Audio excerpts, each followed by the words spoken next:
Les années difficiles, pas bien, tu dois faire tout. Alors, le cours est le Nishmat de Chaim Yosef ben Shlomit, de Raphaël ben Yaakov, de...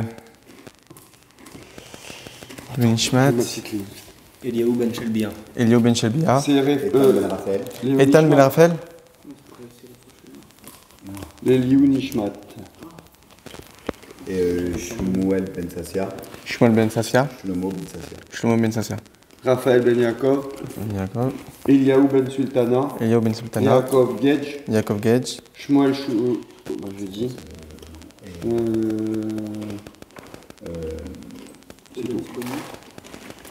Chaim on a dit. Joaïja Batester. Joaïja Batester. Voilà. Oded bat Moshe. Oded bat Moshe. Nishmatam Torah B'Torah Chaim. Refoua Shelema Léni Avraham. Léni Yosef Ben Sheina. Ben Sheina c'est Khoun. Refoua Shelema Lévia Bat Sarazara. Lévia Bat Sarazara. Petite fille de Raphaël. Rafi. Nejma bat Sasmina. Simcha Bat Sasmina. Nejma bat Menala. Nejma Bat Menala.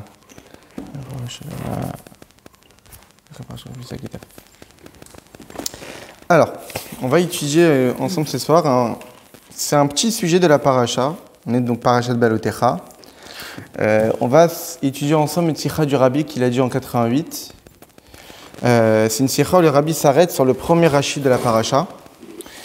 Donc le Rabbi au tout début de la sikha, il dit qu'il rapporte un verset qui dit Vacha iten nibo, c'est que celui qui est vivant, il doit prendre à cœur, dans le sens que lorsqu'on étudie la Torah, on ne doit pas juste étudier la Torah comme étant juste une histoire d'un événement qui a eu lieu il y a des années.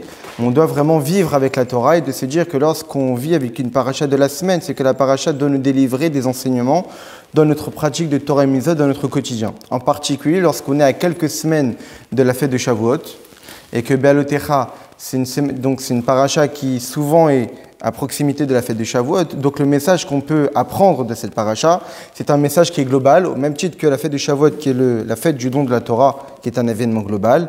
L'enseignement qu'on peut tirer de la paracha de Balotecha, en particulier du début de la paracha, est un enseignement qui est global et qui doit nous accompagner dans notre quotidien. Alors qu'est-ce qui est marqué au tout début de la paracha? On parle Balotecha et Tanerot, on demande à Aaron lorsqu'il allumera les bougies de la menorah dans le Mishkan. Le Rashi s'arrête et il pose la question pour quelle raison l'épisode de la Ménorah, de l'allumage de la Ménorah, est juxtaposé avec l'épisode des Nissim. Dans la paracha de la semaine dernière, à la fin de la paracha, on parle des Nissim, des princes de chaque tribu, qui après l'inauguration ou les 7 jours et le 8e jour de préparation pour la confection du Mishkan, ils ont constaté que tous les bénis Israël avaient participé à la confection du Mishkan, et eux, ils ont voulu laisser participer tous les bénis Israël, et eux, compléter. Mais lorsqu'ils ont vu que tous les bénis Israël avaient déjà ramené assez pour pouvoir confectionner le Mishkan, ils ont remarqué qu'ils n'avaient plus rien à ramener. Alors, ils se sont dit qu'ils vont participer à l'inauguration du Mishkan en offrant chaque chef de tribu un sacrifice, comme on l'a vu dans la paracha de la semaine dernière. Donc, Narshon le premier jour, Nethanel le deuxième jour, etc., etc. Donc, chaque jour, un des chefs de tribu avait offert un sacrifice. Seulement, lorsqu'on regarde à la fin de la paracha de la semaine dernière, toutes les tribus ont participé en offrant un sacrifice, sauf la tribu de Lévi. La tribu de Lévi n'avait pas son chef qui a offert un sacrifice en l'honneur de l'inauguration du Mishkan et du Mizbeach. Qui est le chef de la tribu de Lévi? Parmi les Lévi'im, il y a les Kohanim, et parmi les Kohanim, il y a le Kohen Gadol, qui est Aaron. Donc le chef de la tribu de Lévi, c'était Aaron. Et donc Aaron constate que lui et sa tribu n'ont pas participé à l'inauguration du Mishkan. Et donc Rashi nous dit que lorsque Aaron a vu l'inauguration qui est venue par l'initiative des Nissim, alors Rashi nous dit Chalsha Asdaato, son esprit s'est affaibli du fait qu'il n'était pas avec eux, ni lui, ni sa tribu. Et donc Dieu a voulu rassurer Aaron, il lui a dit Chayecha, je jure sur ta vie que ce que tu vas apporter sera beaucoup plus grand que ce qu'ils ont apporté. Shatamadlik au métier vétanérot, parce que toi tu allumeras et tu prépareras les nérotes. Dans le sens que, puisque tous les autres Nissim, ils ont offert des sacrifices, mais les sacrifices sont dépendants de l'existence du temple, alors que toi tu allumeras les bougies qui elles sont éternelles, parce que même après la destruction du temple, on continuera encore à allumer les bougies avec Hanouka. Et donc en réalité, Dieu voulait rassurer Aaron en lui disant ne t'inquiète pas, ce que toi tu feras sera plus grand que ce qu'ils ont fait. On ne va pas rentrer dans le sujet en quoi c'est plus grand. C'est dans une autre sikha que le Rabbi répond à cette question. Mais là, ce qu'on va s'intéresser, c'est au terme employé par Rashi. Rashi dit « Chalcha da'ato », son esprit s'est affaibli. Un terme que Rashi n'a aucunement employé dans tous ses autres commentaires dans toute la Torah. Dans tous ses commentaires dans toute la Torah, jamais Rashi a employé ce terme de Chalcha da'ato, son esprit s'est affaibli. Qu'est-ce que ça veut dire? Que Aaron a eu un esprit affaibli lorsqu'il a ressenti qu'il a été mis à l'écart. Tous les tribus ont participé à l'inauguration du Mishkan. La tribu de Lévi n'a pas participé. Et c'est dit, mais pour quelle raison? Et donc, Rashi nous dit que le sentiment qu'il a ressenti à ce moment-là, c'est ce qu'on appelle Chalcha da'ato, son esprit s'est affaibli. Lorsqu'on regarde dans d'autres situations, on voit que d'autres termes sont employés. Par exemple, dans la paracha de Balotecha, on parle du Pesach Sheni. C'est quoi le Pesach Sheni? C'est le deuxième sacrifice pascal qui est venu en rattrapage pour ceux qui ne pouvaient pas offrir le sacrifice lors du 14 Nissan. Lorsque, après l'inauguration du Mishkan, donc 13 jours après, il y a eu la fête de Pessah, et donc on devait offrir le Korban Pessah. Seulement, il y a certaines personnes qui n'ont pas participé, qui ne pouvaient pas participer au Korban Pessah. Pour quelle raison? Ils étaient impurs. Soit c'était ceux qui portaient le Aaron de Yosef, donc ils étaient impurs parce qu'ils étaient tout le temps en contact avec le Aaron de Yosef, soit c'est ceux qui ont participé à l'horizon funèbre, à l'enterrement des deux fils de Aaron qui sont morts lors de l'inauguration du Mishkan. On sait que deux fils de Aaron, Nadav et Avihu, ils sont morts par un feu parce qu'ils ont offert un sacrifice étranger ou parce qu'ils étaient sous ou pour d'autres raisons. Et donc, du fait qu'ils ont participé à l'enterrement de ces deux personnages, ils étaient impurs. Et donc, puisqu'ils étaient impurs, ils ne pouvaient pas offrir le Korban Pessah. Et donc, ils se sont présentés devant Moshe en disant la Menigara. Pour quelle raison nous, on va être moins que les autres et on n'aura pas le mérite d'offrir le sacrifice de Pessah? Alors, Moshe Rabbeinu leur a répondu par dévoilement divin, en leur disant qu'un mois plus tard, ils pourront se rattraper lors du Pessah Sheni. Mais on voit que le terme employé, c'est la Manigara. Pour quelle raison, nous, on serait une situation moindre que les autres? Mais ce n'est pas ce terme-là qui a été employé par Aaron. Aaron aurait pu dire, pour quelle raison, moi et ma tribu, on serait moins que les autres? Non, on dit que son esprit s'est affaibli. Autre terme qui aurait pu être employé, on voit dans le Midrash, il y a marqué que Aaron nafsho aguma, que son âme était triste. Ou ayam yatzer, il souffrait. Ou sinon, aya omer, oili, malheur à moi. Mais Rashi, qui a son habitude, généralement, il reprend les commentaires du Midrash. Là, il ne reprend pas les commentaires du Midrash. Il dit Chalcha da'ato. Son esprit s'est affaibli. Qu'est-ce que ça veut dire? Que Aaron, en constatant que tous les autres Nissim ont participé à l'inauguration du Mishkan, lui, sa réaction, c'est Chalcha da'ato, son esprit s'est affaibli.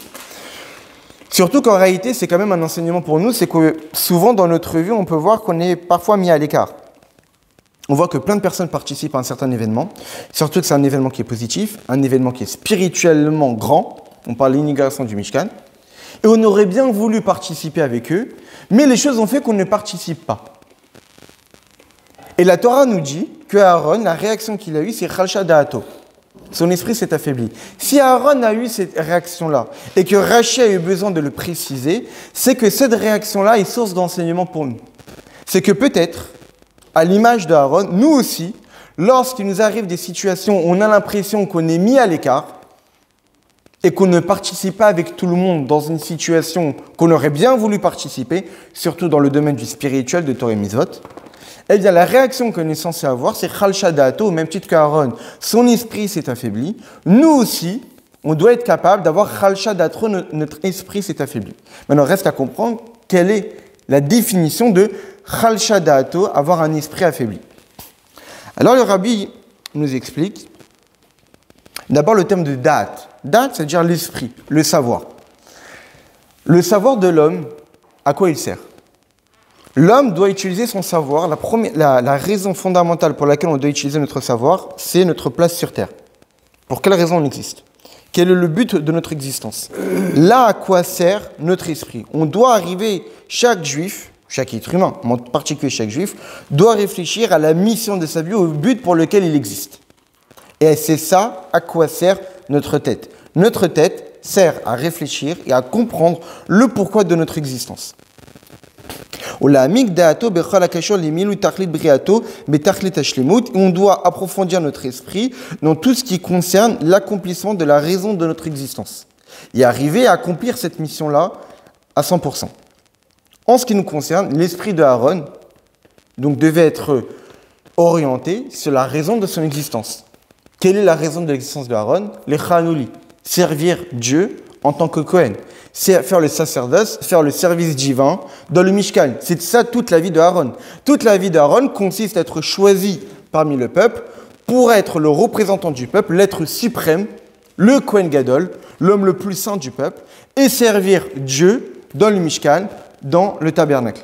C'est ça la mission de Aaron. Et donc, c'est ça toute la vie de Aaron. Toute la vie d'Aaron, c'est le servir dans le Mishkan. Et qu'est-ce qu'il constate?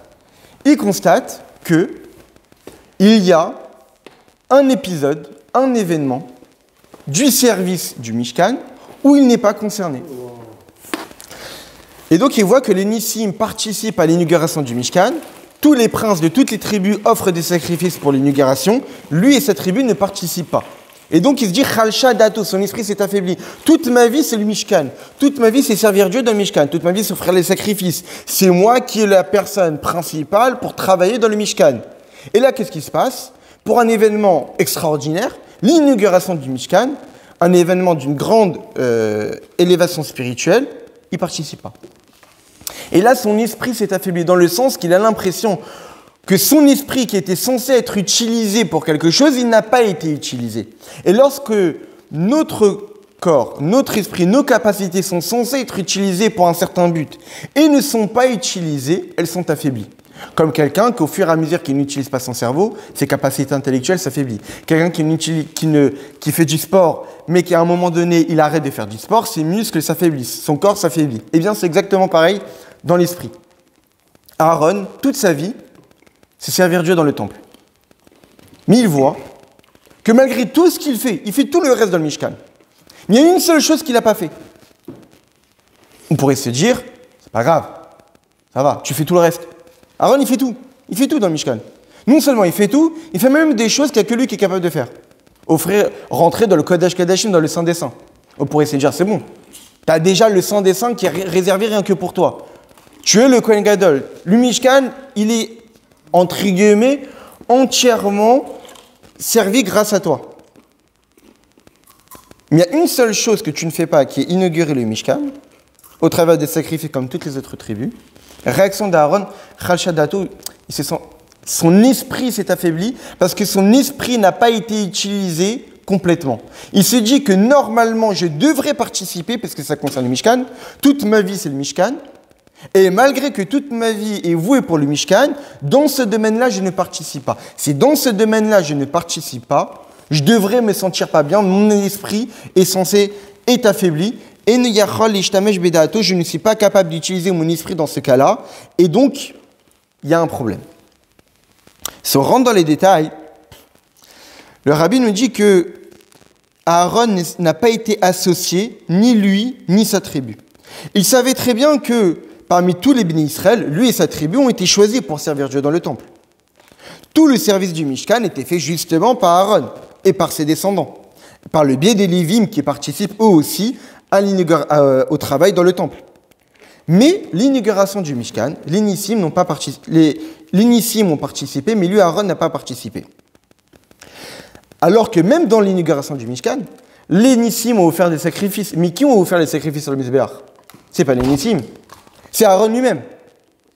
Ça veut dire que les Nissim ont juste ont donné l'animal, les animaux, mais qui a offert sur le Mizbeach? C'est Aaron lui-même. Et donc Aaron aurait pu se dire, je participe quand même, je suis associé d'une certaine manière, puisque même si je n'ai pas offert de sacrifice en tant que chef de tribu, mais de toutes les manières, tous les sacrifices, ça passe par moi. Donc je participe. Non.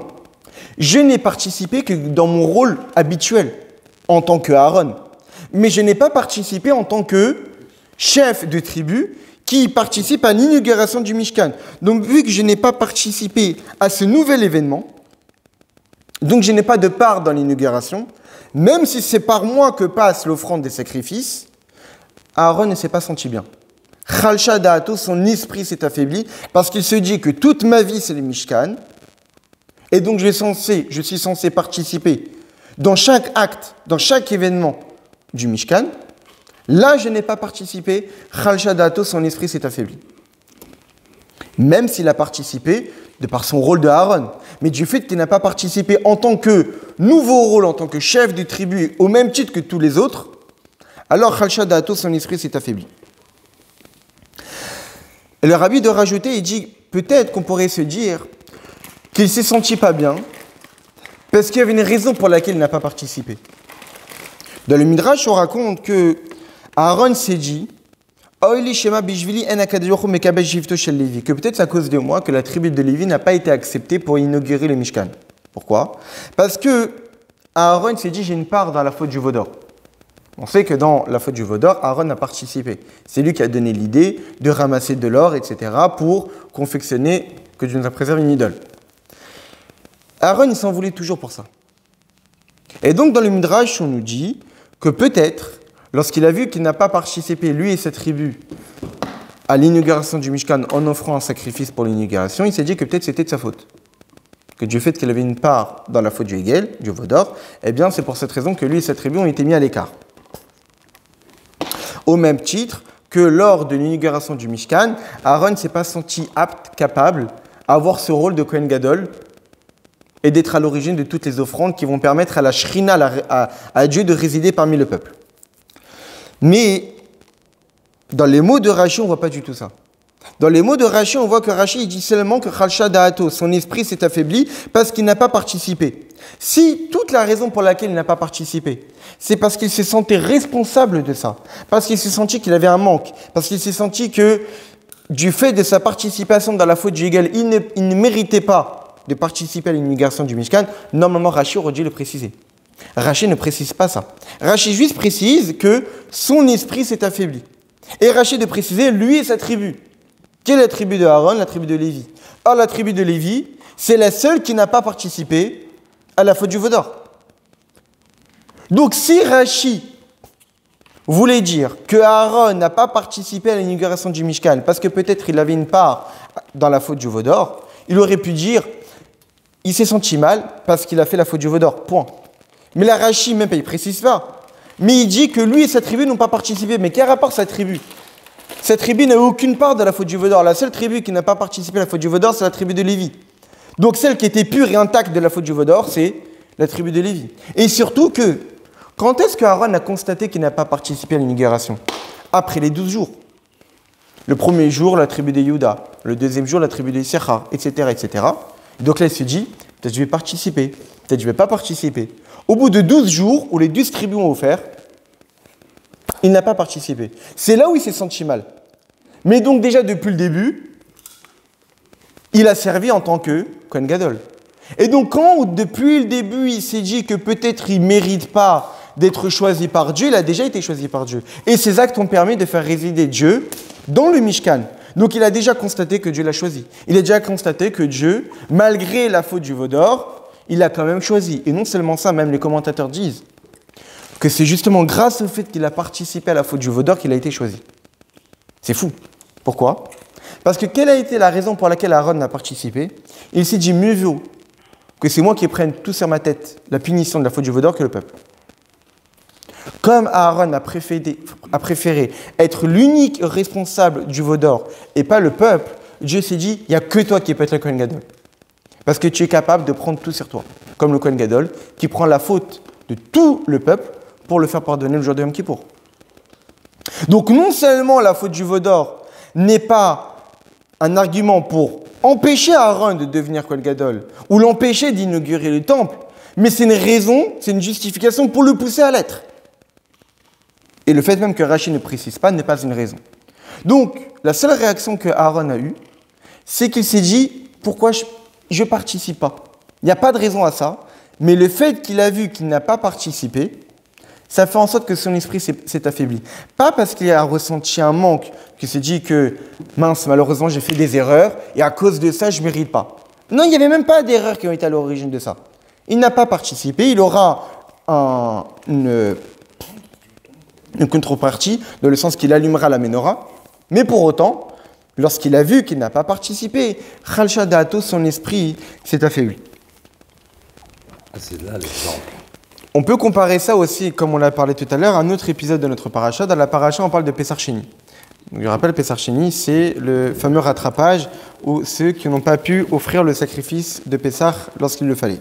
La Torah nous dit « Vaïa anashim asherayut mim les nefesh adam » Il y a eu des hommes qui étaient impurs, puisqu'ils sont rendus impurs au contact d'un mort. Et Veyomrou, ils ont dit Anachnu tmim les nefesh adam, nous sommes rendus impurs au contact d'un mort. La manigara les bilchi krevet korban Hashem bemoado betor ben Israël. Pour quelle raison on serait moins que les autres quand on n'offre pas le sacrifice de Dieu lorsqu'il le faut parmi les bénis Israël? Et là, a priori, on ne comprend pas, parce que dans leur affirmation, ils ont la raison de dire pour quelle raison on est moins que les autres. Mais tu as donné la raison, tu es impur. Oui, ça, oui. Tu dis on est impur. Pour quelle raison on ne peut pas offrir? Mais voilà, la raison pour laquelle tu peux offrir, c'est parce que tu es impur. Donc qu'est-ce que tu cherches? Tu sais très bien. Quelle réponse tu attends? Et Rabbi de nous dire que c'est vrai que ces gens-là étaient impurs. Mais ils ont compris que c'était pour cette raison-là qu'ils ne pouvaient pas. Mais malgré le fait qu'ils savaient que c'était pour cette raison-là qu'ils ne pouvaient pas, mais lorsqu'ils voient que tous les bénis Israël participent pour offrir un sacrifice, et eux ne peuvent pas s'associer avec eux, ils ressentent un manque dans leur existence. Même si on a des raisons de ne pas faire quelque chose. On ne peut pas. Mais ce n'est pas parce qu'on ne peut pas le faire que le juif doit se sentir pas manquant. J'ai un manque. Je suis censé offrir le Korban Pessah. Et je ne peux pas l'offrir. Je vais me sentir tranquille? Non. Ces juifs-là ne se sentaient pas tranquilles. Ils avaient toutes les raisons du monde pour ne pas l'offrir. Ils étaient impurs. Al-Pelachai ne pouvait pas l'offrir. Donc, il n'y a pas à se sentir délaissé. Il n'y a pas à se sentir moins que les autres. Tu ne peux pas. Non. C'est pas parce que tu ne peux pas que tu ne dois pas te sentir moins que les autres. Dans le sens que les Juifs ressentaient que toute leur existence, c'est de servir à Kadosh Baruch Hu. Là, il y a une mitzvah de Dieu à accomplir. Même si je suis exempté de le faire, le fait que je ne peux pas le faire, les bénis Israël se sentirent rabaissés de cela. Et donc, c'est pas parce qu'une personne est exemptée qu'elle doit se sentir tranquille. Les bénis Israël ne se sentaient pas tranquilles. Giran bechal mitzeotam, ils ont senti un manque dans toute leur existence. Nigra, un vrai manque. C'est pas parce qu'il y a juste un élément de notre existence qui a été manquante. On n'a pas offert le Korban Pessah, non. Anachnu nigara, toute notre existence est devenue manquante. Mais kivan shisav kol safrasra lan mizvazo. Il nous manque une mizvah. Et s'il nous manque une mizvah, notre existence n'a pas été utilisée à 100%. On existe pour servir Dieu. À ce moment-là, il y a un service de Dieu qui était possible de le faire. On n'a pas pu le faire, on n'est pas bien. Et c'est pareil à propos de Aaron. Aaron, il y avait une possibilité de participer à l'inauguration du Mishkan. Il n'a pas participé pour des raisons qui relèvent que de Dieu. Mais Chalcha Da'ato, son esprit s'est affaibli. Pourquoi? Parce que toute sa vie, c'est le Mishkan. Et même s'il fait tout le reste, il lui manque ça, il se sent pas bien. Son esprit s'est affaibli. Toute ma vie, c'est le Mishkan. Mon esprit est orienté. S'il y a mon esprit est utilisé pour autre chose que le Mishkan, c'est un service étranger. Et là, j'ai la possibilité de faire le Mishkan. Et je ne le fais pas. Je n'utilise pas tout mon potentiel. Malgré cela, il y a une différence entre les bénis Israël qui n'ont pas fait le Korban Pessah et Aaron. Les bénis Israël qui n'ont pas fait le Korban Pessah, il y avait raison. Ils étaient impurs. C'est Moshe Rabbeinu qui leur a dit, vous ne pouvez pas le faire. Et donc, est-ce que vraiment il y a un manque qui a été créé à cause de l'ordre de Moshe? En plus, de toutes les manières, ils ont eu un rattrapage par la suite. Donc, il y avait une raison au fait de ne pas le faire. Et de toutes les manières, il y a eu un rattrapage par la suite. Mais pour Aaron, c'est différent. Mais il n'y avait aucun manque chez lui. Bien au contraire. Dieu lui a choisi pour faire toutes les choses du Mishkan. Il n'y avait aucune raison de se sentir manquant, puisque de toutes les manières, tout ce qui relève du Mishkan est fait par lui. Et même l'offrande des Nissim était fait par lui. Donc là, il n'y avait aucun manque. Les Bnei Israël, à propos du Korban Pessah, il y avait un vrai manque. Ils n'ont pas fait le Korban Pessah. Mais là, Aaron a senti un manque dans le Mishkan, alors qu'il fait le service du Mishkan. C'est pas comme si on l'a empêché de faire tout le service du Mishkan. Il fait tout. Et même l'offrande des Nissim, c'est lui-même qui les a offerts. Juste qu'il ne s'est pas associé avec eux.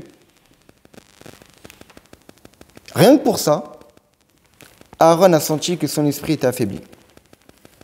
Malgré ça, son esprit s'est affaibli parce qu'il n'a pas participé à l'inauguration. Étant donné que chez lui, il manquait la notion d'inaugurer le Mishkan, et Dieu lui a dit, ne t'inquiète pas, ce que tu feras, ça aura plus de valeur que eux. Parce que l'allumage des bougies de la menorah, ça aussi c'est une notion d'inauguration, va déraber, bien au contraire, l'inauguration que Aaron a fait était bien plus élevée à l'inauguration des autres nissim. En tous les cas, il a eu quelque chose qui a comblé le manque du fait qu'il n'a pas offert les sacrifices avec tous les autres nissim. Mais au moment où il a vu qu'il n'a pas participé, et donc, ce ressenti-là, cette réaction de Aaron, que lorsqu'il a senti qu'il a été mis à l'écart, alors que de toutes les manières, il fera quelque chose d'autre. Mais le moment où il ne l'a pas fait, alors que de toutes les manières, il travaille, il fait tous les autres services du Mishkan. Alors qu'en plus, il n'y avait aucune raison négative qui l'a empêché de le faire. Ce n'est pas des fautes. Malgré tout ça, Khalsha Da'ato, son esprit s'est quand même affaibli. Tu vas loin quand même, Aaron. C'est bon. C'est pas la peine d'aller si loin, de ressentir un manque tel, alors que de toutes les manières, tu fais tout le reste. Ah, parce qu'il y a une chose que tu fais pas, tu te sens pas bien. Aaron, il s'est senti pas bien. Quelque part, c'est quelque chose qui n'est pas dans son. Maintenant, comme toutes les sikhot du Rabbi, quel est l'enseignement qu'on peut tirer pour nous? Tout d'abord, une introduction avant de chercher à comprendre l'enseignement qu'on peut tirer, parce que comme on l'a dit, tout ce qu'on étudie dans la Torah, ça doit être une source d'enseignement dans nos pratiques de Torah et Mitzvot.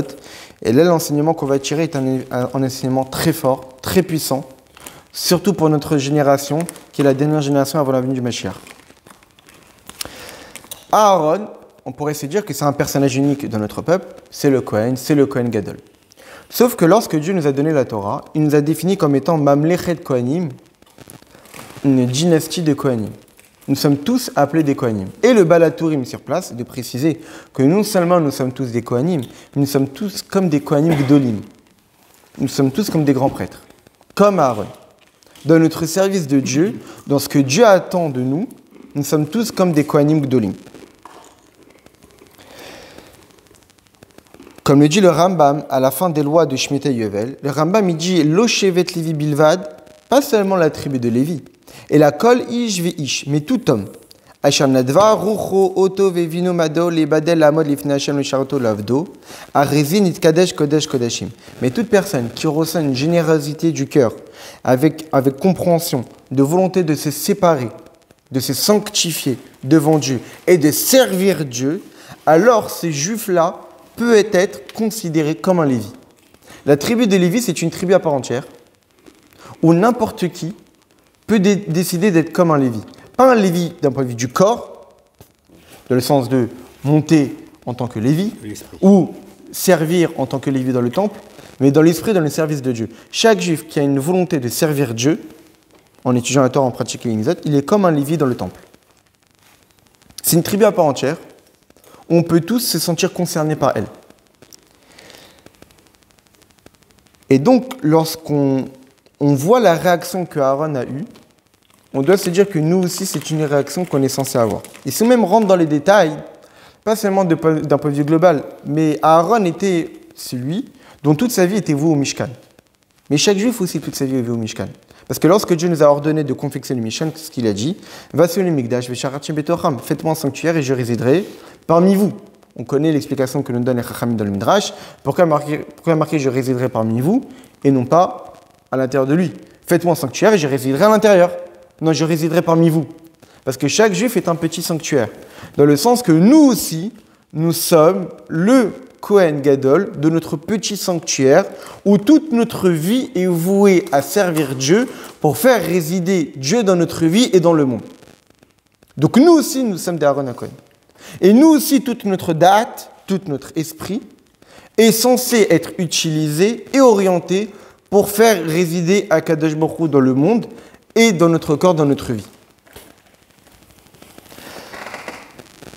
Et dans ce service de Dieu, ça inclut aussi Ba'alotecha et Tanerot, d'allumer la menorah. On voit que Aaron, à la place d'offrir les sacrifices, dans l'inauguration du Mishkan, Dieu lui a donné la mitzvah d'allumer la menorah. Et l'allumage de la menorah qui a été donné à Aaron, si on rentre dans la halakha, on voit que l'allumage de la menorah peut être fait par n'importe qui, même un Israël. Pas seulement un Kohen, pas seulement un Lévi, mais même un Israël, il peut allumer la menorah. Et l'allumage des bougies, c'est une symbolique dans les services de Dieu. Pourquoi ? Parce que la neshama d'un juif est appelée ner. Ner Hashem Nishmat Adam, la bougie de Dieu, c'est l'âme de l'homme. Et donc, le service de Dieu qui consiste à Be'alotecha et Tanerot, allumer les bougies, c'est quoi ? C'est allumer la bougie de Dieu qui est l'âme de l'homme, c'est-à-dire allumer l'âme d'un juif, influencer un juif.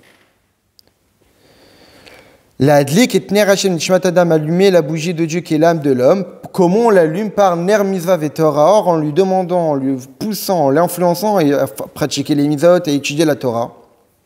Que ce soit pour soi-même ou que ce soit pour les autres. Allumer les bougies qu'il y a dans chaque juif. Chez Klal, que tous les bénis Israël sont appelés une menorah entière, où il y a 7 branches, et les 7 branches correspondent à 7 catégories de juifs. Et donc, n'importe quel juif, qu'il soit Kohen ou pas, on essaie de montrer que ce dont on a parlé à propos de Aaron concerne chacun d'entre nous. Ça concerne chaque juif, parce que chaque juif, il est considéré comme un Kohen dans la Torah. Chaque juif peut être comme un Lévi dans le Rambam. Chaque juif, il a le devoir de faire résider à Kadosh Baruch Hu ici-bas, donc comme Aaron qui est de faire résider à Kadosh Baruch Hu dans le Mishkan. Et chaque juif a le rôle d'allumer les bougies, allumer sa propre bougie, de ne pas laisser éteindre sa neshama et de faire en sorte que notre propre neshama rayonne et brille en étudiant la Torah, en pratiquant les mitzvot. Et non seulement nous-mêmes, mais aussi influencer les autres, que leur propre bougie puisse rayonner et puisse briller. Et non, nous, les pôles, qu'en face de la menorah centrale, et rayonnent toutes les lumières.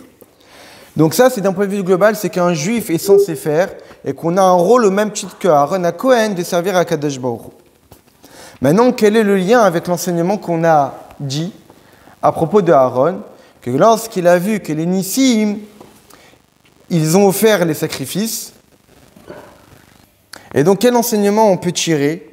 Que Aaron, lorsqu'il a vu que les autres Nissim, les autres princes ont participé à l'inauguration et lui, il n'a pas été associé, Chalcha Azdat, son esprit s'est affaibli lorsqu'il n'a pas participé avec eux. Lorsqu'un juif voit et entend que plein de juifs s'investissent dans l'inauguration du Mishkan, qu'est-ce que ça veut dire ? Que lorsqu'on voit plein de juifs qui s'investissent dans l'éducation des enfants, l'éducation des enfants, des petits-enfants. Des juifs qui font du Talmud Torah, des juifs qui donnent des cours de Torah, ou même des juifs qui enseignent la Torah à des adultes qui n'ont pas beaucoup de connaissances de Torah. Des juifs qui s'investissent dans Torah et Mitzvot, et qui allument des bougies, c'est-à-dire qu'ils influencent d'autres juifs, en faisant en sorte que ces autres juifs puissent grandir dans Torah et Mitzvot. Et ils dévoilent leurs racines juives, ils prennent les tefilin, ils prennent Shabbat, ils mangent kasher, etc. Et donc ils essaient d'influencer toutes les catégories de juifs. On voit d'autres juifs qui font ces choses-là. Et lui, ce juif-là, il voit que lui, il ne fait pas ça. Il n'est pas associé avec eux. Les autres font, mais moi, je ne fais pas. Ce juif-là, il doit avoir l'esprit affaibli. Il doit se dire, c'est pas normal. Toute ma vie, c'est servir Dieu. Toute ma vie, c'est faire résider à Kadosh Baruch Hu dans ce monde. Je vois d'autres personnes qui font des bonnes choses dans le domaine spirituel. Ils influencent d'autres juifs, ils leur poussent à manger kasher, ils leur poussent à faire Shabbat, ils leur mettent les tefilin, ils les ramènent à la shul pour écouter la Torah, ils leur donnent des cours de Torah, ils leur enseignent le Aleph Bet. Et moi, je reste de côté. Eh bien, on doit ressentir Chal Shadato, que son esprit est affaibli. Dit autrement. Tout le monde. Dit autrement, et le Rambam nous dit qu'on doit comprendre que le juif il peut se sanctifier pour se tenir devant Dieu et le servir. Et il faut le juif il doit arriver à prendre conscience que toute sa vie, que toute son existence, c'est uniquement de servir à Kadosh Baruch Hu. À l'idée avoda b'mishkan, servir Dieu dans le Mishkan. Au point que quoi ? Que lorsque je vois que dans certains domaines du service de Dieu, d'autres le font, et lui ne fait pas, on doit avoir un esprit affaibli. On doit avoir un affaiblissement de notre propre existence. On doit se sentir, j'existe pas. Je vois d'autres qui étudient la Torah, je vois d'autres qui donnent des cours, je vois d'autres qui influencent les autres, je vois d'autres qui mettent les tefilin, je vois d'autres qui font plein de choses, qui donnent de la zaka, qui donne des repas cachers à ceux qui ont aux nécessiteux, et moi je vois ça, j'entends ça, je ne fais pas, je dois me sentir que j'existe pas. Que mon existence qui est censée être utilisée pour ça, le fait qu'elle n'est pas utilisée pour ça, je dois ressentir que je n'existe pas. Et le rabbi dit à l'inverse, et si je vois ces choses-là, et mon esprit n'est pas affaibli, et je ne ressens pas de manque à ce moment-là, malgré que je vois ça, c'est une preuve que je n'ai pas encore compris la raison pour laquelle j'existe. Quand je vois d'autres faire de bonnes choses, ils font des bonnes choses, ils influencent les autres, ils essayent de dévoiler Dieu dans ce monde. Et moi, je ne suis pas associé avec eux, et je vois que je ne suis pas associé avec eux, je vois que je ne fais pas ça, et ça ne me dérange pas. Je n'ai pas un affaiblissement de mon esprit. Je ne me dis pas que, mince, mon corps, ma vie aurait dû participer à ça et elle ne participe pas. Et cette pensée-là ne me traverse pas l'esprit. Ça veut dire que je n'ai pas encore compris pourquoi j'existe. Parce que si j'avais compris pourquoi j'existe, j'aurais dû ressentir ce manque lorsque j'ai vu ça. Si je n'ai pas ressenti ce manque, c'est que pour moi, je n'ai pas encore compris que toute ma vie, c'est servir Dieu. Et amener les autres à le faire. Si on rentre plus dans les détails, nos maîtres nous disent chaque juif a l'obligation de se dire que c'est pour lui que le monde a été créé. Chaque juif a l'obligation de se dire tout le monde a été créé que pour moi. C'est un peu de la gava, ça, non? C'est comme je l'avais dit la dernière fois, c'est pas de la gava, c'est pas de l'orgueil. Parce qu'en réalité, comme on dit le Kosker Rebbe, il dit qu'un juif, il doit avoir un papier dans chaque poche. Dans un papier, on doit se dire que le monde a été créé pour moi. Dans une poche, le monde a été créé pour moi. Et dans l'autre poche, je dois avoir le papier dans lequel c'est marqué « Ani afar ve'ofer », je suis poussière et cendre. Dans le sens qu'un juif, il doit avoir conscience que sa vie est fondamentale pour que le monde existe, mais c'est pas parce que ma vie est fondamentale pour que le monde existe que pour autant je dois me considérer comme étant une personne essentielle et orgueilleuse et extraordinairement élevée. Non, je suis afar ve'ofer, je suis poussière. Et je suis poussière, mais une poussière qui a son importance. C'est un petit peu cette dualité que le juif doit essayer de réunir, c'est l'humilité et la responsabilité. C'est pas parce que j'ai une grande responsabilité que je dois être orgueilleux, et c'est pas parce que je suis humble que je suis un vaurien. Je vaux quelque chose, mais sans être orgueilleux. Je suis humble, sans être insignifiant. Sans me dévaloriser. Sans me dévaloriser. Et donc, à partir du moment où chaque juif doit avoir cette idée-là, de se dire que le monde existe pour moi, alors je dois avoir cette idée en tête que je dois m'associer à chaque acte, à chaque situation où je pourrais me dire que là, l'inauguration, la résidence de Dieu est concernée et donc je suis censé participer. Au point que il y a quelque chose qui est en train d'être fait dans le domaine de Torah et Mitzvot et on ne m'a pas demandé d'en participer. Et je ne participe pas, on ne m'a pas fait, je ne suis pas concerné par la chose, je dois avoir Khalishu Tada, je dois me sentir affaibli. Et le rabbi de dire En ba mishu gava. Et ce n'est pas de l'orgueil ici. On pourrait se dire on veut donner de nourriture aux pauvres. Et pourquoi on ne m'a pas demandé? On veut sortir mettre des signes aux autres. Et pourquoi on ne m'a pas demandé? On veut faire une journée étude de Torah. Pourquoi on ne m'a pas demandé de participer? Cette personne-là, lorsqu'elle a ses réactions, lorsqu'on voit ça d'un regard extérieur, on pourrait se dire, c'est un peu de l'orgueil. Il veut toujours être là. Laisse un peu la place aux autres. C'est pas grave si tu ne participes pas. À partir du moment où il y en a d'autres qui participent, c'est l'essentiel. À partir du moment où la chose est faite, c'est essentiel. Pour quelle raison tu veux participer absolument? Ça va, c'est pas grave, tu participeras un autre jour. L'essentiel, c'est que ça soit fait. Que les tefilines ont été mises, Les repas pour les nécessités ont été donnés, les repas ont été donnés. Le cours a été donné, le cours a été donné. Oui, mais il n'a pas fait, lui. Lui, il n'a pas fait. Et alors? Il faut que tu participes dans tout. Tu ne peux pas laisser un peu la place aux autres. Le rabbi dit ici que cette réaction-là de se dire que j'ai l'esprit affaibli parce que je n'ai pas participé, ce n'est pas de l'orgueil. Pourquoi? Surtout qu'on pourrait se dire, je n'ai pas l'obligation de participer. Israël, Arevim Zilazé. Tous les bénis Israël sont tous garants l'un de l'autre. Donc quand des Juifs font des bonnes choses, j'ai un lien, je participe, on est tous liés. Quand les bénis Israël font de bonnes choses, je tire aussi un bénéfice. Donc à partir du moment où la chose elle est faite, c'est l'essentiel. Que je participe ou pas, c'est pas grave. Qu'il y ait une misva qui peut être faite et qu'elle n'est pas faite, que je ressente qu'il y a un manque, c'est bien. Il faut ressentir le manque d'une misva. Mais que la misva a été faite, mais c'est juste que c'est pas passé par toi ou que tu n'as pas participé. C'est pas pareil. Ah. C'est pas pareil. Malgré cela, lorsque le juif voit et entend que plein de juifs participent à des bonnes choses, et lui, il n'était pas dans cette chose-là, c'est pas de sa responsabilité. Il était occupé. Il avait un rendez-vous, il avait un cas de force majeure. On ne peut pas être tout le temps disponible pour faire des choses. Imaginons, je sais pas, quelqu'un a besoin de mettre les tefilines. Et les personnes auraient bien voulu le faire, il est indisponible. C'était fait par quelqu'un d'autre. Il a des raisons qui sont fondées, qui sont justifiées. Il ne s'imagine pas, il ne pouvait pas aller mettre les tefilines à ces juifs-là. Quoi, il va s'en vouloir? Tu pouvais pas. Rabbi dit quoi? Il dit non seulement ça, il peut être occupé à mettre les tefilines à quelqu'un d'autre. Il faisait déjà quelque chose de bien. Il était occupé en train de donner un cours. Il était occupé à rassembler un minyan. Il était occupé à aider une personne âgée. Il était occupé à faire autre chose de bien. Et comme il était occupé à faire une autre chose de bien, cette chose-là, qu'il sait qu'il y a eu lieu, il n'a pas pu la faire parce qu'il était occupé à faire autre chose.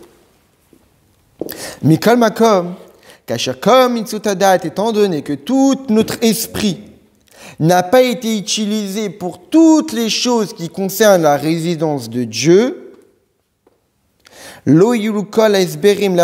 toutes les justifications n'arriveront pas à le calmer.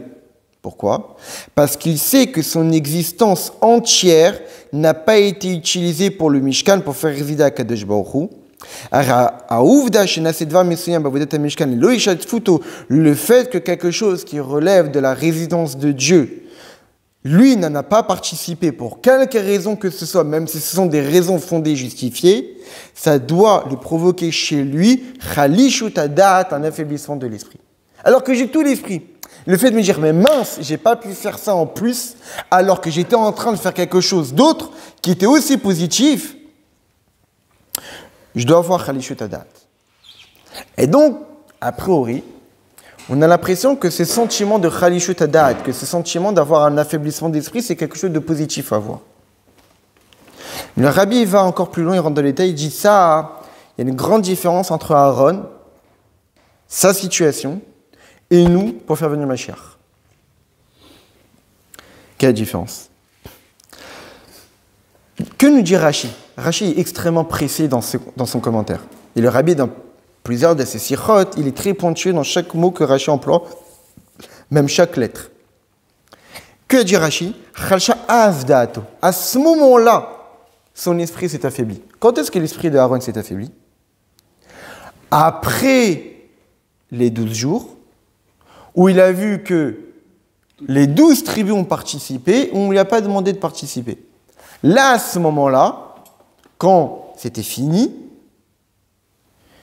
son esprit s'est affaibli. Parce que vu que c'était fini, il ne pouvait plus participer. Et donc, il avait l'espoir. Tant qu'il y avait espoir, il n'avait pas l'esprit affaibli. Premier jour, ah peut-être. Deuxième jour, peut-être. Troisième, quatrième, cinquième, jusqu'à qu'il arrive au 12e. Et là, il ne participe plus. Là, à ce moment-là, son esprit s'est affaibli parce qu'il n'y avait plus d'espoir de participer. C'était fini. Mais à propos de notre mission de faire venir le Mashiach, tant que le Mashiach n'est pas venu, le travail n'est pas fini. Et donc, lorsqu'on voit de nombreux Juifs s'investir pour faire résider Dieu dans ce monde et qu'on ne participe pas, au lieu d'avoir l'esprit affaibli, ah mince, je n'ai pas participé, Bakour va faire autre chose. Aaron ne pouvait pas se dire, ah oui, je vais participer. Non, c'est fini. Donc là, la seule chose qui lui restait, c'est avoir l'esprit affaibli. Là, avoir l'esprit affaibli, c'est positif. Parce que c'est la seule chose qui te reste à faire, c'est de ressentir le manque de ne pas avoir pu participer. Mais par rapport à la vue du Mashiach, tant que le Mashiach n'est pas fini, tu n'as même pas le temps de te dire, mince, j'aurais pu participer. Va faire autre chose. Comme à la place d'avoir l'esprit affaibli, que tu n'as pas participé avec eux. Tu dois utiliser ton esprit qui est encore fort pour chercher les moyens de t'associer avec eux. Et lorsqu'il utilisera cet esprit-là, tu trouveras le moyen de participer avec eux. Tu vois des personnes qui participent à faire des bonnes choses. Tu te dis, mais mince, je ne participe pas. Au lieu de te dire, mince, je ne participe pas, essaye de participer. Et Dieu fera en sorte que tu trouveras une place dans cette bonne chose à faire. Tu auras ta place à faire. Dit autrement, la raison pour laquelle Dieu a fait en sorte que tu vois que des Juifs font des bonnes choses, que tu entends que des Juifs... Parce que Dieu a pu faire en sorte que tu ne vois pas, que tu n'entends pas. Je ne vois pas que des Juifs mettent les tefilines. Je ne vois pas que des Juifs donnent des repas aux plus démunis. Je ne vois pas que des Juifs font des bonnes choses. On n'est pas obligé de tout voir. Mais Dieu a fait en sorte que tu vois. Dieu a fait en sorte que tu entends. Puisque Dieu a fait en sorte que tu vois et Dieu a fait en sorte que tu entends, qui relève de la providence divine.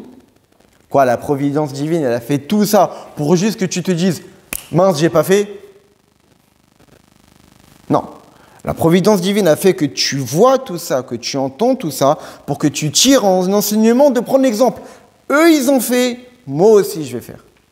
Comme on le voit souvent que les rabbis, dans les dernières années, il a poussé les chassidim à faire savoir les bonnes actions qu'ils font. Que peut-être à une certaine époque, quand on faisait des bonnes actions, on aimerait bien que ça reste caché. Pas forcément besoin de se faire montrer. Et que les gens qui se montrent, ah, j'ai donné la zaka, ah, j'ai mis les tefilines, ah, j'ai fait ci, ah, j'ai fait ça, c'est peut-être ma vie. Pourquoi tu as besoin de te montrer? Fais les choses en cachette, ça a plus de valeur. Le rabbi de la dernière génération, il a mis l'accent sur l'idée que c'est vrai que faire les choses en cachette, ça a de la valeur, mais c'est dommage, parce que si tu avais montré aux gens ce que tu faisais, ça va peut-être les stimuler eux aussi à faire. Voilà. Donc, peut-être que ça peut perdre un peu de sa valeur, peut-être, mais le gain qui est en tiré est grand. Et le rabbi d'intensifie l'enseignement que non seulement ça concerne pour l'avenue du Mashiach, mais en particulier dans cette dernière génération, où on est la dernière génération de l'exil et la première génération de la délivrance. On est vraiment celle qui va faire venir le Mashiach, comme l'avait dit le rabbi précédent dans les années 40, les alter les tchouva, les tater les geoula, immédiatement la teshuva, immédiatement la geoula. Et le rabbi en 88, il avait dit que le travail qui nous restait, c'est de faire briller les derniers boutons. Que quand une personne s'habille, la dernière chose à faire de son uniforme, c'est de faire briller les boutons. Et ça, c'était en 88 au mois de Sivan. Et le rabbi, quelques temps après, il a dit qu'on a déjà fait briller les boutons, il faut arrêter de faire briller les boutons, parce qu'à force de faire briller le bouton il va craquer. Dans le sens que, et dans les dernières générations, là c'était en 88, ensuite qu'on est rentré dans les années 90, 91, et surtout l'année 92, le rabbi avait dit que tout le travail pour faire du Mashiach, il était terminé. Non, attends. Et là, ça fait déjà 30 ans, 31 ans. Et en réalité, là, le rabbi, ce qu'il dit, c'était déjà en 88. Donc aujourd'hui, en 2023, c'est encore beaucoup plus fort. Dans le sens que le rabbi dit que pour faire venir le Mashiach, là, chaque acte compte. Chaque acte. Donc ça veut dire que lorsqu'on voit d'autres juifs faire du bien, nous, lorsqu'on observe ça, au lieu de se dire mince, je ne participe pas, cours, va faire quelque chose, va participer. Parce que c'est peut-être par ton acte que Mashiach va venir. Parce qu'il suffit d'un seul acte pour faire venir le Mashiach. Un seul, on ne sait pas lequel. Et comme on ne sait pas lequel, alors dès qu'on a la possibilité de faire quelque chose, il faut le faire. Et donc,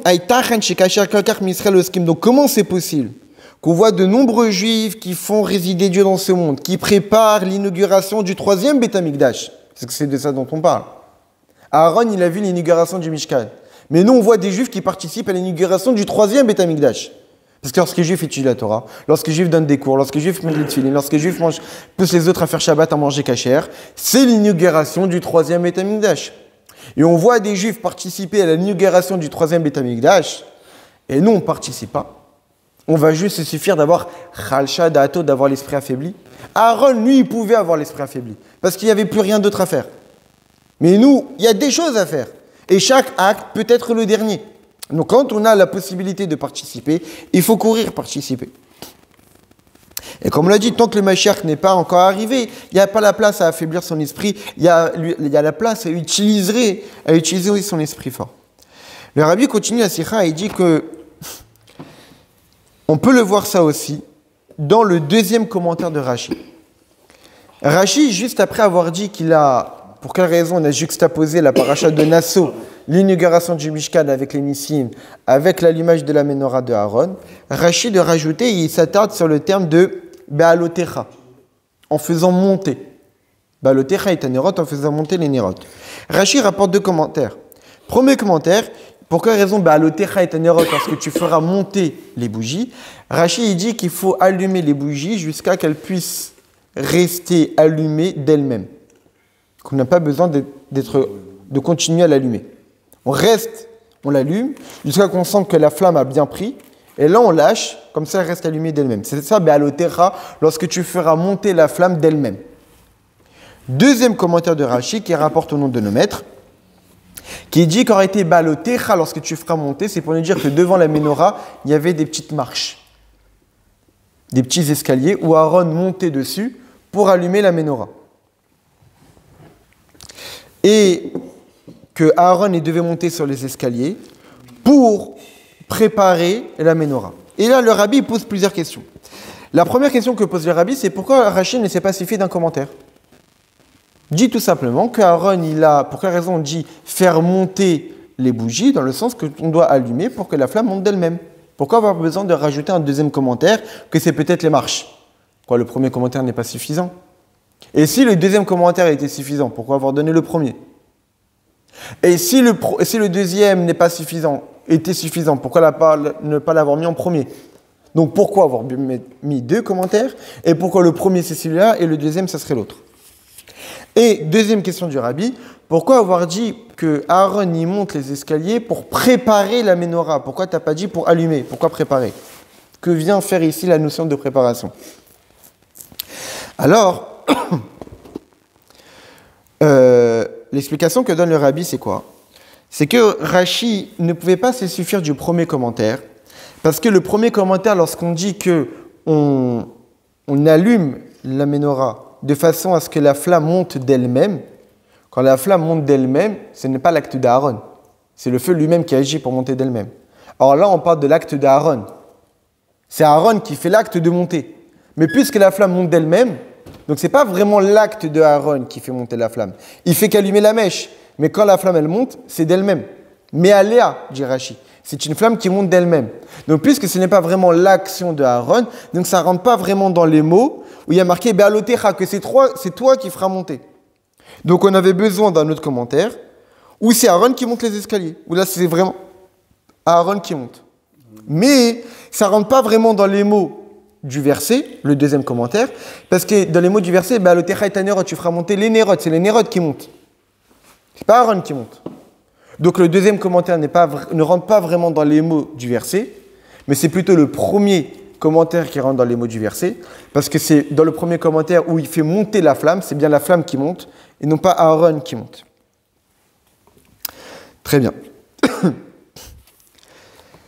C'est quoi l'explication d'un point de vue du service de Dieu? Parce qu'on avait dit que chaque juif, c'est comme Aaron qui allume les bougies, qui allume sa propre bougie, notre propre neshama pour servir Dieu convenablement. Et on doit allumer les bougies des autres, on doit allumer la neshama de chaque juif qui nous entoure pour le pousser à servir Dieu convenablement. L'image de la bougie, c'est la ner haneshem nishmat adam, comme on l'a dit tout à l'heure. La bougie de Dieu, c'est l'âme de l'homme. Et on doit faire ba'alotecha. On doit faire monter l'âme d'un autre juif. C'est-à-dire quoi faire monter l'âme d'un autre juif? On doit allumer, on doit influencer le juif jusqu'à qu'il devienne autonome. On doit allumer la flamme jusqu'à qu'elle monte d'elle-même. Il ne faut pas influencer un juif de façon à ce qu'il ait toujours besoin de nous. Tu dois influencer un juif de manière à ce que de lui-même mette les tefilines tous les jours. Tu dois influencer un juif de manière à ce qu'il ait plus besoin de toi pour manger kasher. Tu dois influencer un juif de manière à ce qu'il puisse faire Shabbat tout seul. Et pas faire en sorte que ce soit un assisté. On doit influencer un autre juif, on doit l'accompagner, mais il y a deux enseignements à tirer de là. Dans le sens que de ne pas faire en sorte qu'il reste un assisté, Mais d'un autre côté, tu dois te dire que tu ne dois pas le lâcher tant qu'il n'est pas autonome. Tu ne dois pas te dire, ah c'est bon, je l'ai mis les tefilines, c'est bon, c'est suffisant. Non. Tant que tu n'as pas encore vu qu'il est capable de mettre les tefilines tout seul tous les jours, tu dois continuer à l'influencer. Mais jusqu'à ce que tu arrives à te prendre conscience, ah, il est capable, il arrive à un certain niveau spirituel, ou de lui-même il est conscient qu'il faut mettre les tefilines tous les jours, ou de lui-même il a conscience qu'il faut faire Shabbat, ou de lui-même il a conscience qu'il faut manger kasher. Là, tu n'as pas besoin de continuer à être au quotidien à côté de lui. Il surveille quand même de haut. C'est ça. Mais tant que tu ne vois pas ça, continue à l'influencer et de ne pas se dire « Ah, je l'ai influencé une fois, c'est bon, c'est suffisant ». Influencer une fois, c'est déjà grandiose. On voit souvent que quand le rabbi a lancé la Mifsat Tfilin durant la guerre de 6 jours, eh bien, il y a énormément de rabbanim du monde qui étaient contre cette idée-là. On voit un juif qui n'a pas fait le Nitchilat le matin, qui ne sait même pas ce que c'est les tefilines, qui n'a même pas fait les brachot, qui ne fait pas Shabbat, qui ne mange pas kasher. Et quoi, tu lui mets les tefilines? À quoi ça sert? À quoi ça sert de lui mettre les tefilines? Il fait que ça. Et alors? Il aurait envie de répondre, des gens qui réagissent de cette manière-là, ils ne connaissent pas la Gemara. Parce que mettre les tefilines à un juif qui ne les avait jamais mises, ça lui fait changer de statut. D'accord. Quel statut? C'est que dans la Gemara, on parle de Karkafta. Dans la Gemara, on parle de Karkafta, c'est une tête qui n'a jamais mis les tefilines. C'est un statut. Il y a un statut de juif qui n'a jamais mis les tefilines. Et mettre les tefilines une fois dans la vie d'un juif, ça le fait changer de statut. Ce n'est plus un juif qui a une tête vide.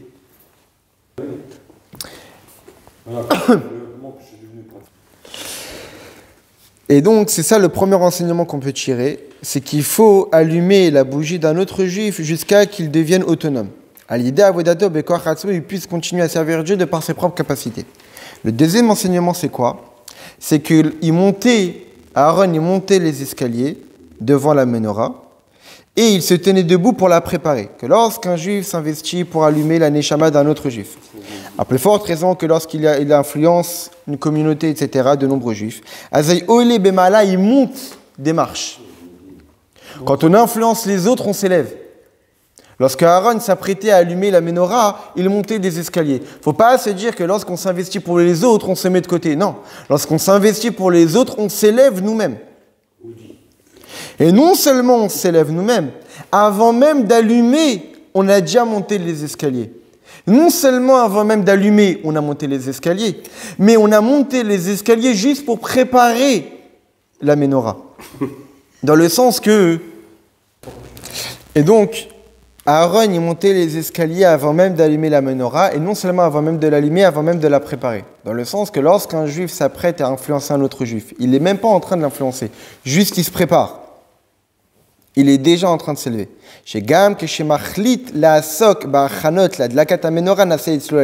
Lorsqu'un juif décide de se préparer à influencer un autre juif, il n'a pas encore influencé. Il a juste décidé, il s'est déjà élevé. Il monte déjà. Et donc là, on met l'accent sur la nécessité de s'associer aux autres juifs qui s'investissent pour inaugurer le 3e Beth Amikdash, de s'investir dans Belotecha et Tanerod, d'allumer des bougies. Et que ça, l'oracle Shlemut Hadat, non seulement ça doit le concerner pour que son date, pour que son esprit soit complet, la gamme Lechal Mitziuto, mais toute son existence est concernée. Ma vie est concernée par ça. Je ne dois pas me dire que je ne suis pas concerné. Au même titre qu'Aaron a senti qu'il lui manquait quelque chose, que son esprit s'est affaibli, alors qu'il faisait déjà tout. C'est lui qui gérait le Mishkan. Ah, parce qu'il n'a pas participé à l'inauguration. C'est pas grave. Non. Même si tu fais déjà tout le reste, quand tu vois d'autres personnes faire du bien et que toi, tu n'es pas associé avec eux, cherche à t'associer avec eux. Même plus que ça. Ça concerne ton élévation personnelle. Quand ta neshama est descendue ici-bas, elle provenait d'un niveau extrêmement élevé. Et elle est descendue à un niveau extrêmement bas, dans un monde matériel, dans un corps matériel, dans une génération qui est la plus obscure. Il faut se dire que ton élévation personnelle passe par justement ces marches qui t'amènent à influencer un autre juif. Ce qui te sort de tout cela, d'un point de vue de l'action concrète et essentielle, parce que l'action c'est l'essentiel, c'est quoi? C'est que lorsqu'on lit dans la Torah, que lorsque tu allumeras les bougies, chaque année, là on met l'accent sur l'ordre et l'enseignement pour chacun qu'il faut vivre avec la paracha, comme on l'a dit au tout début. Il faut vivre avec la paracha de la semaine. Lorsqu'on est dans la semaine de paracha de Balotecha, c'est qu'il faut vivre avec cet enseignement. Quel enseignement? C'est qu'on doit allumer les bougies, notre bougie personnelle, et pas laisser notre bougie s'éteindre, Chazé Shalom. Mais on doit s'investir à l'allumer, à la laisser allumer et qu'elle puisse rayonner davantage, mais aussi allumer les bougies des autres. Au Binyanze, dans cette idée-là, on a un enseignement très fort de Rashi. Cette idée que quoi? Que ça doit être fait par chaque juif. On ne doit pas se dire que c'est juste une catégorie des juifs qui doivent penser aux autres. Tous les bénis Israël doivent penser aux autres. Tous les bénis Israël sont concernés. Au point que, comme on l'a vu qu'Aaron, il s'est senti concerné, il a eu Khalishat Hadat, son esprit s'est affaibli. Il s'est dit, mince, pour quelle raison je ne participe pas, alors qu'ils faisaient tout le reste. Et donc il a cherché à s'associer aussi avec eux. Surtout lorsqu'on sait qu'on s'élève grâce à ça. On ne chute pas, on ne diminue pas, on ne s'affaiblit pas lorsqu'on s'investit pour les autres. On s'élève nous-mêmes. Grâce à ça, on accélère la construction du troisième Beth Amikdash. Et donc, le rabbi de finir en nous disant que puisqu'on parle d'une situation de pikuach nefesh, on parle de sauver des vies. Il y a des juifs, le rabbi il parle qu'il y a des centaines et des milliers de juifs qui ne connaissent pas, même pas la base du judaïsme. Ils ne savent même pas ce que c'est Shabbat, ils ne savent même pas ce que c'est la Torah, ils ne savent même pas ce que c'est les tefilin, ils ne savent même pas ce que c'est kasher, ils ne savent même pas qu'on ne doit pas mélanger le lait et la viande, des choses de base. Et ça, il y a des centaines et des milliers de juifs qui n'ont aucune connaissance de ça. Lorsqu'on a des juifs autour de nous qui n'ont aucune connaissance de ça, on parle ici d'une situation de pikuach nefesh, de sauver des vies. Et lorsqu'on a une situation de sauver des vies, on n'est pas en train de se dire « Ah oui, j'ai pas fait 8 années de médecine pour sauver une vie ». Il n'y a pas besoin d'avoir 8 années de médecine, il n'y a pas besoin d'avoir fait une formation. Lorsqu'on voit quelqu'un que sa vie est en danger, on essaye de le sauver.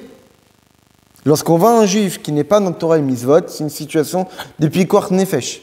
Surtout que même la majorité, et même à 100%, c'est même pas de sa faute, il n'a juste pas été éduqué. À une certaine époque, il y a des gens, peut-être Shmeta, ils ne voulaient pas faire Torah et Mitzvot.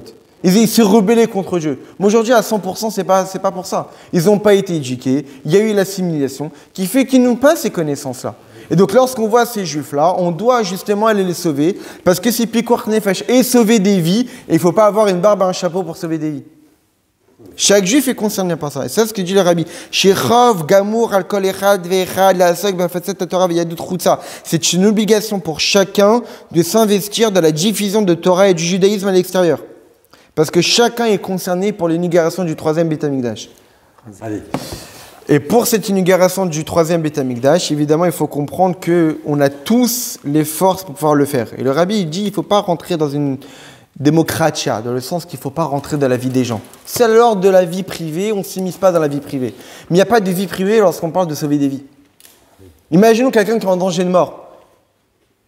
On va se dire, ah non, je ne rentre pas dans sa vie privée, je ne vais pas le déranger. Mais non, c'est un danger de mort, c'est un danger spirituel pour lui de le laisser dans cette situation. Il n'y a pas de réflexion de se dire, ah oui, c'est sa vie privée, ça ne me regarde pas. Non, c'est sa vie privée, certes, mais ce n'est même pas sa vie privée parce qu'on est tous dans le même bateau. La personne qui est concernée peut vivre. Et donc, Akadosh Baruch Hu nous donne forcément les forces pour pouvoir influencer notre juif. Donc, c'est ça l'enseignement qu'il faut tirer de Balot Elacha et Tanerot. Il faut être comme Aaron. Lorsqu'on voit d'autres juifs qui font des bonnes choses, il faut être Khalishat Hadat. Il faut se dire que mon existence a été affaiblie à ce moment-là parce qu'elle aurait pu être utilisée pour faire de bonnes choses. Et malheureusement, elle n'a pas été utilisée. Mais il ne faut pas s'arrêter juste à avoir ce ressenti. Il faut courir à aller faire les choses parce que le Mashiach attend chacun d'entre nous pouvoir faire un petit acte. Et peut-être que l'acte qui va faire venir le Mashiach, ça peut être un acte anodin qu'on peut faire qui relève d'une initiative personnelle. C'est pour ça que les rabbins